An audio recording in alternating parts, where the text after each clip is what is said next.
Mahabub Nagar parliament స్థానాన్ని ముదిరాజులకే కేటాయించాలని తెలంగాణ ముదిరాజు సంఘం రాష్ట్ర అధ్యక్షుడు జగన్మోహన్ కోరారు. రేపొచ్చే పార్లమెంటు ఎన్నికల్లో మహబూబ్ నగర్ పార్లమెంటు టికెట్ స్థానాన్ని అన్ని పార్టీలు ముదిరాజులకి కేటాయించాలని కోరారు. జడ్చర్ల పట్టణంలో జరిగిన ముదిరాజుల ఆత్మీయ సమ్మేళనంలో ఆయన మాట్లాడారు. 14 పార్లమెంటు స్థానాల్లో అవకాశం ఉన్నా కనీసం 5 స్థానాల్లోనైనా ముదిరాజులకు టికెట్ కేటాయించాలంటూ డిమాండ్ చేశారు. కాంగ్రెస్ ప్రభుత్వం తన మేనిఫెస్టోలో ముదిరాజు స్థానాన్ని బీసీడీ నుంచి బీసీఏలోకి మారుస్తామని హామీ ఇచ్చిందన్నారు. పార్లమెంటు ఎన్నికల నోటిఫికేషన్ రాకముందే ఇచ్చిన మాట ప్రకారం జీవోని విడుదల చేయాలని కోరారు.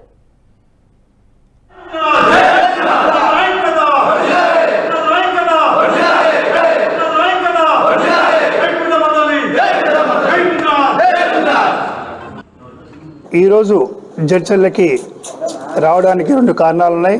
తెలంగాణ ముదిరా సంఘ ఆధ్వర్యంలో ఈ రాష్ట్రంలో అన్ని జిల్లాల్లో పర్యటనలో భాగంగా ఈరోజు జడ్చర్లకు రావటం జరిగింది. ముఖ్యంగా మన రాష్ట్ర ముఖ్యమంత్రి గారు గౌరవనీయులు రేవంత్ రెడ్డి గారు ఎన్నికల ముందు మేనిఫెస్టోలో బీసీడీ నుంచి ఏ ముదిరాలను చేస్తానని చెప్పడం జరిగింది. అలాగే మన డిమాండ్స్తో పాటు మిగతాయి కూడా అన్నీ నేను తప్పకుండా ముదిరాలను న్యాయం చేస్తానని చెప్పి మేనిఫెస్టో పెట్టడం జరిగింది.